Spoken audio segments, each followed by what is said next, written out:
नमस्कार, हमारे नए वीडियो में आपका स्वागत है। तो अगर आप दत्त संप्रदाय महादीक्षा दिन के बारे में जानना चाहते हैं, अगर आप दत्त संप्रदाय के साथ जुड़ना चाहते हैं और महादीक्षा दिन के दिन दीक्षा लेकर दत्त संप्रदाय के साथ जुड़ेंगे या फिर जुड़ने की इच्छा है, तो इस वीडियो को एंड तक देखना ना भूलें। तो महादीक्षा दिन क्या है, कौन से दिन आता है, उस दिन क्या होगा और किस तरीके से आप साधना मार्गदर्शन शिविर में जो ऑनलाइन रहेगा उसमें पार्टिसिपेट कैसे कर सकोगे, ये भी इस वीडियो में मैं बताने वाला हूँ। इसके लिए इस वीडियो को पूरा का पूरा एंड तक देखें, जिसके माध्यम से आपको सभी चीज़ें सही सही समझ में आए। तो वीडियो को शुरू करते हैं। तो दीक्षा आप सभी लोगों को मालूम है दत्त संप्रदाय दीक्षा किस प्रकार की होती है, क्या होती है। नए लोगों के लिए थोड़ा सा मैं एक्सप्लेन करना चाहूँगा और उसके बाद साधना मार्गदर्शन शिविर की और हम थोड़ा सा अपडेट देखेंगे। तो सबसे पहली चीज़ है, दीक्षा जो रहती है उनके बारे में बहुत सारे हमें ईमेल आ रहे हैं, बहुत सारे लोगों ने उसके ऊपर क्वेश्चंस किए हैं, तो वो थोड़ा सा मैं बोलना चाहूँगा। तो दत्त संप्रदाय दीक्षा क्या होती है, उसमें दो तरीके की चीज़ें होती है। एक नामयुक्त शक्तिपात दीक्षा और दूसरी नाम दीक्षा होगी, मंत्रयुक्त शक्तिपात दीक्षा और नाम दीक्षा, ऐसी दो प्रकार की दीक्षाएं होगी। इन दोनों दीक्षाओं में क्या अंतर है, तो इन दोनों दीक्षाओं में इतना ही अंतर है, एक में आपको नाम दिया जाता है, एक में आपको दीक्षा दी जाती है, जो मंत्र रहता है आपका वो दिया जाता है। मंत्र छोटा रहेगा या बड़ा रहेगा ये इस पर निर्भर करता है कि आप जो अपना नाम वगैरह हमें बेचते हैं, उसके बाद आपकी जो कर्मदशा हम देखते हैं, उस कर्मदशा के हिसाब से जो भी मंत्र ऊपर से हमें आज्ञा आती है वो मंत्र आपके लिए हम देते हैं। तो आपका मंत्र बड़ा रहेगा, छोटा रहेगा, या फिर कोई अलग मंत्र हम ले सकते हैं क्या, तो इसका उत्तर यह है कि ऐसा कोई भी अलग मंत्र आपको नहीं मिलेगा। जो भी मंत्र सबके लिए अलग रहेगा, आपके कर्मदशा के अनुसार जो भी मंत्र आपके लिए योग्य होगा, आपको जिस चीज़ की ज़रूरत है वही मंत्र हमारी तरफ से आपको मिलेगा। तो ये दूसरे प्रश्न का उत्तर हुआ। तो गुरु दीक्षा लेने के बाद हमें कौन सी साधनाएं करनी चाहिए, तो ये प्रश्न तो बहुत सारे लोगों ने पूछा है, मैं उसका उत्तर देना चाहूँगा। अगर आपने गुरु दीक्षा एक बार ले ली तो आपको सिर्फ और सिर्फ सबसे पहले गुरु मंत्र की ही साधना करनी है, वो भी आसन पर बैठकर। आपके खुद के माला से आसन खुद का होना चाहिए, किसी भी अन्य चीज़ का नहीं चलेगा, वो सिद्ध आसन ही होना चाहिए, तभी जाकर आपको बहुत अच्छे रिजल्ट आएंगे। अगर आप आसन इस्तेमाल नहीं करेंगे या बाकी की चीज़ें इस्तेमाल नहीं करेंगे तो उसके लिए जो भी आपको अनुभव कम ज़्यादा जो भी आए उसके लिए आप खुद जिम्मेदार रहेंगे, उसके लिए हम कुछ नहीं कर सकते। तो अनुभूतियाँ जो है वो नियमों के ऊपर डिपेंडेंट रहती है। तो ये हुआ दूसरे प्रश्न का उत्तर। अगला प्रश्न यह है कि हम बहुत सारी साधनाएं आपके चैनल पर देखते हैं, तो उसमें से कौन सी साधना हमें करनी चाहिए, उसका दो प्रकार से उत्तर देना चाहूँगा। अगर आपने दीक्षा ली है तो आपको सिर्फ और सिर्फ गुरु मंत्र की पहले साधना करें, उससे सारे के सारे जो प्रॉब्लम्स है वो धीरे धीरे नष्ट हो जाएंगे। तो सबसे पहले तो आपको गुरु मंत्र को छोड़कर अन्य साधनाओं की ज़रूरत ही नहीं है, जैसा मैं स्पष्ट रूप से कहना चाहूँगा। अगर आपने दीक्षा नहीं ली है तो कोई बात नहीं, आपको जो भी प्रॉब्लम्स है उसके संबंधित जो भी यहाँ पे साधना डाली जाती है वो आप विशेष तौर पर करने का प्रयास करें, जिसके माध्यम से आपके सभी जो प्रॉब्लम्स है वो धीरे धीरे नष्ट हो जाएंगे। परंतु उपासना एक लीजिए और वो ही कंटिन्यू करें।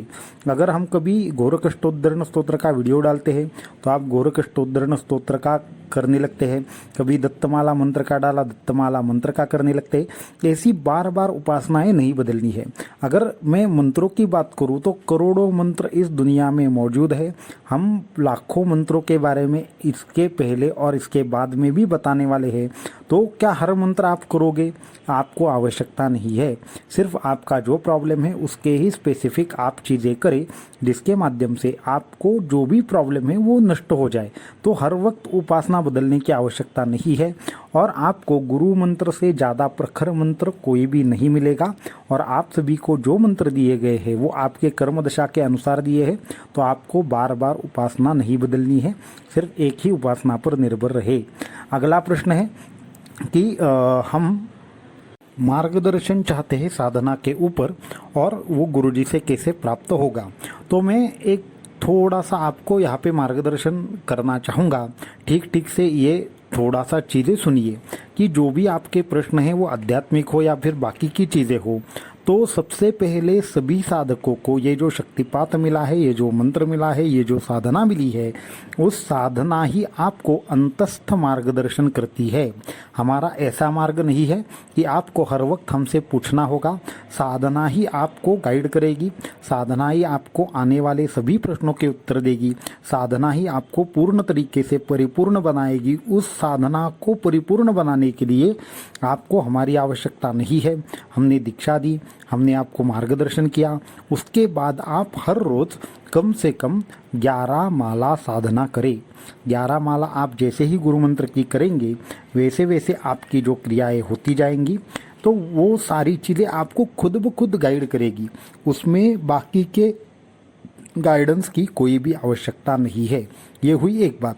फिर भी आपको संचय है तो हमने एक नंबर सभी लोगों के लिए दिया है, उस नंबर पर आप हमसे प्रश्न पूछ सकते हैं। परंतु कुछ लोगों का हमने बहुत ऐसा ऑब्जर्व किया है कि आपको नंबर मिलने के बाद होता क्या है कि आप बहुत सारे प्रश्न पूछने लगते हैं कि आपको सभी प्रश्नों के उत्तर चाहिए कि आपको कोर्स का क्या है, उसके बाद आसन का क्या है, उसके बाद आप ऐसी 100 चीज़ें पूछेंगे और करेंगे कुछ भी नहीं। तो होता क्या है कि वहाँ पे जो साधक रहते हैं, जो हमसे पूछते हैं, उनका भी थोड़ा समय बर्बाद होता है। तो ज़्यादा से ज़्यादा प्रश्न एक ही बार में पूछने का प्रयास करें। आपके चाहे 100 प्रश्न हो, हमें कोई भी आपत्ति नहीं है आपके प्रश्नों से या फिर उसके जवाब देने में, लेकिन आपके 4 प्रश्न है, 5 प्रश्न है, एक ही बार में पूछने का कृपया प्रयास करें। ये हम आपसे निवेदन कर रहे हैं और आपको जितना हो सके उतना अच्छा उत्तर देने का हम प्रयास करेंगे। तो एक काम करें, जितने भी प्रश्न हैं वो व्हाट्सएप नंबर पर एक ही बार पूछें और उसका उत्तर आपको आ जाएगा, 1 या 2 दिनों में आ जाएगा या जल्द से जल्द आ जाएगा। उसके बारे में फिक्र ना करें। दूसरी एक सूचना सभी साधकों के लिए देना चाहूँगा कि कोई भी वस्तु अगर आप हमसे ले रहे हैं, जैसे आसन ले रहे हैं, यंत्र ले रहे हैं या माला ले रहे हैं, उस संबंधित या फिर पैसे के रिलेटेड जो भी प्रश्न हैं वो हम डायरेक्टली नहीं देखते। यहाँ पे बहुत सारे लोग हैं, वो विविध प्रकार की उनके ऊपर जिम्मेदारी है। तो आसन का प्राइस क्या रहेगा या फिर बाकी की चीज़ों का प्राइस क्या रहेगा, ऐसे प्रश्नों के जो उत्तर है वो अलग लोग आपको देंगे। तो उसके लिए इस नंबर के ऊपर पैसे के रिलेटेड कृपया ना पूछें। अगर आपके पास कांटेक्ट करने के बाद भी अगर उत्तर नहीं मिल रहा है तो आप पूछ सकते हैं, लेकिन ये थोड़ा सा मैं रिक्वेस्ट करना चाहूँगा कि ऐसी चीज़ों के लिए ये नंबर नहीं है। हमने ये जो नंबर बनाया है साधक समस्या मार्गदर्शन का, वो इसलिए बनाया है क्योंकि आपके आध्यात्मिक प्रश्न हो, आपको आसन कौन सा लेना है, माला क्या करनी है, क्या नहीं है, तो ये प्रश्न जरूर पूछिए। लेकिन ये अभी आपको आसन चाहिए और आसन आपको ऐसा लग रहा है कि हमें अभी नहीं लेना है या फिर कोई अलग कारण है आप नहीं लेना चाहते, तो हम आसन नहीं लेना चाहते तो हम क्या करें, ये प्रश्न का हम उत्तर नहीं दे सकते।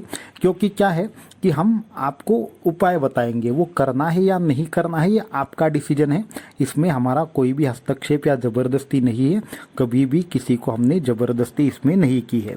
तो अगला प्रश्न देखते हैं, दीक्षा में आसन और माला का कंपल्शन क्यों किया है?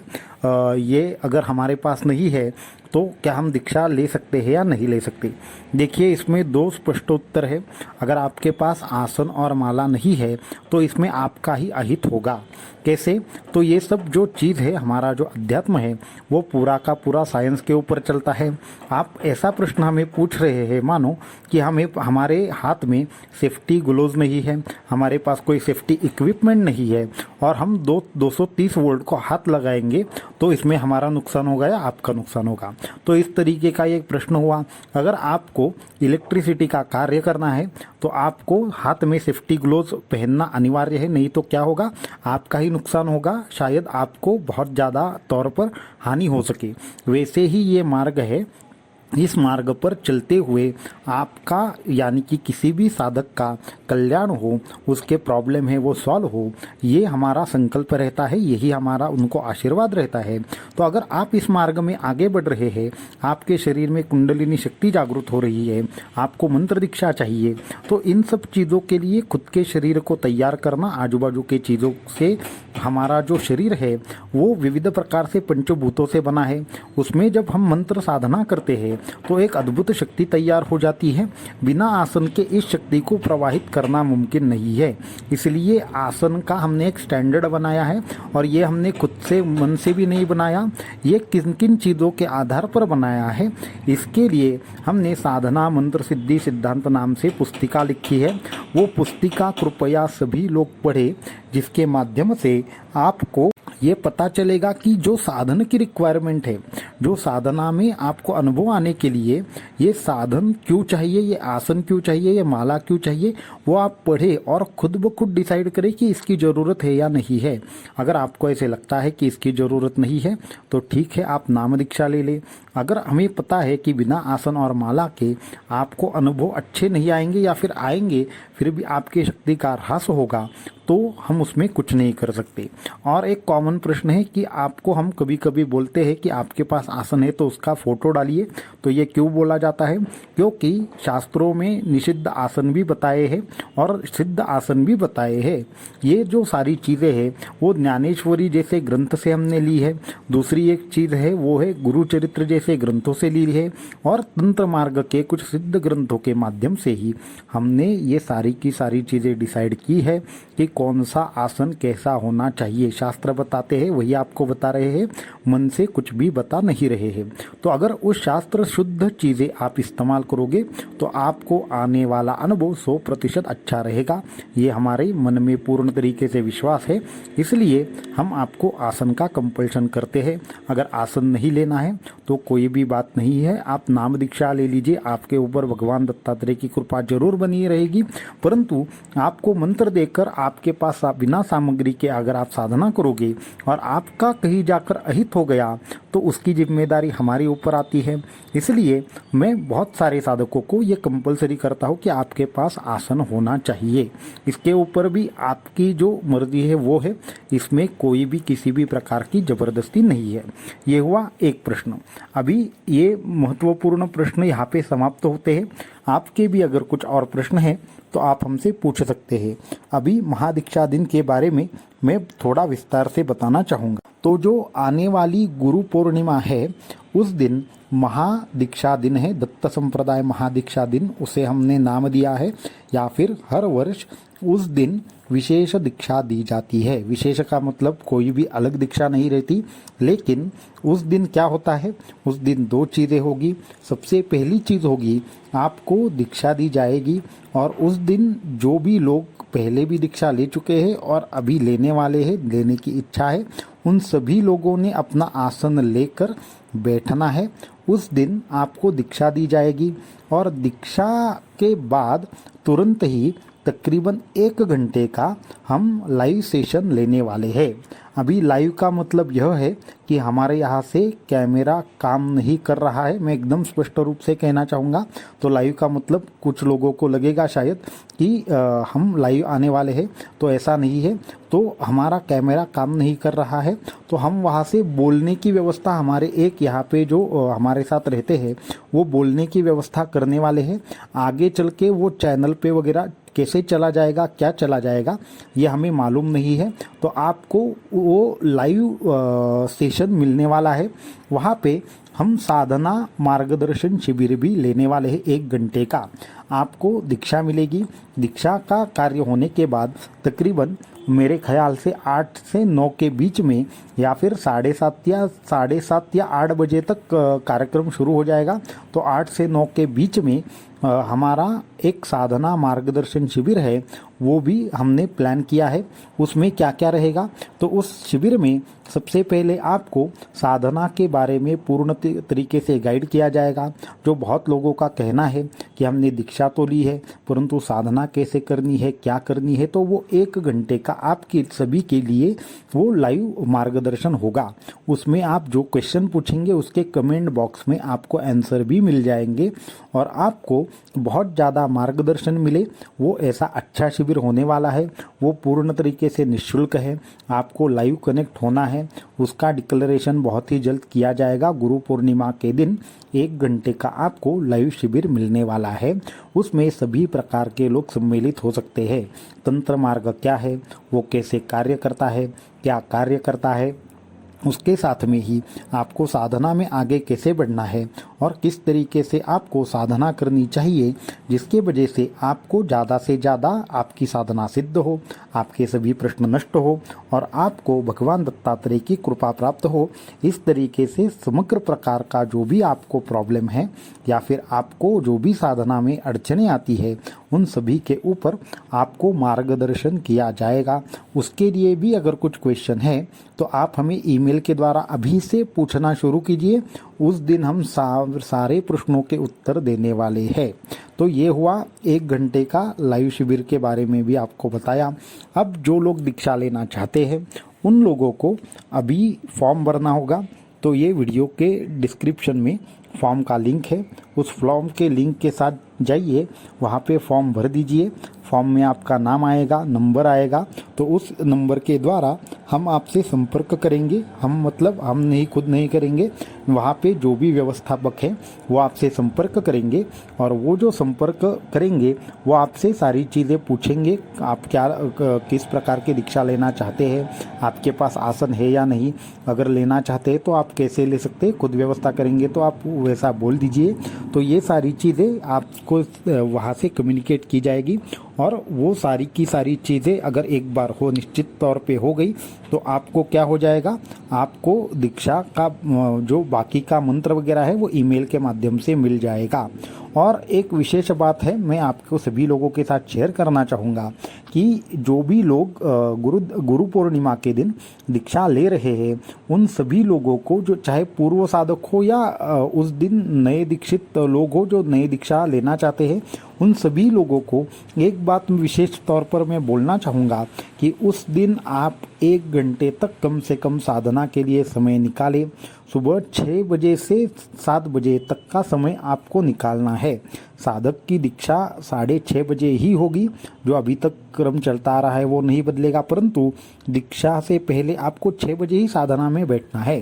अगर हो सके तो आपको साधना के बारे में भी अगर हो सके तो लाइव सेशन हम करने का प्रयास करेंगे। अभी ये सब चीज़ें कैसे रहेंगी, हम जहाँ पर भी रहेंगे वहाँ पे ये सारी चीज़ें सपोर्ट करनी चाहिए। हम कभी किसी गांव में होते हैं या फिर कभी किसी ऐसे क्षेत्र में होते हैं जहाँ पे ये सारी सुविधाएं कार्य नहीं करती, तो हमारे साथ जो लोग रहते हैं उनको बहुत थोड़ा सा कष्ट होता है कि हमसे ऑडियो लेना है, उसको भेजना है, फिर आप तक पहुंचाना है, ये सारी चीज़ें वो करते रहते हैं। तो उनके लिए ये सारी की सारी जो व्यवस्था है वो करना थोड़ा सा जितना भी आसान हो सके हम करने का प्रयास करेंगे। लेकिन जब भी आपको उस दिन क्या करना है कि 6 से 7 बजे तक का समय निकालना है। हमारे मार्गदर्शन अनुसार साधना करके देखिए, एक दिन पूरा का पूरा 6 से 7 बजे तक का जो टाइम है वो हमारे साथ ऑनलाइन साधना करें, हमारे इंस्ट्रक्शंस फॉलो करें और जो भी साधना में अनुभव आता है उस दिव्य अनुभव की प्राप्ति करें। तो इस तरीके से आपके जो भी प्रश्न थे, आपकी जो भी चीज़ें थी वो यहाँ पे सभी समाप्त होती है और हमारी तरफ से जो भी हमें कहना था वो हमने कह दिया है। अब आने वाले वीडियो में कुछ और नई चीज़ें हम देखेंगे। अवधूत चिंतन श्री गुरुदेव दत्त।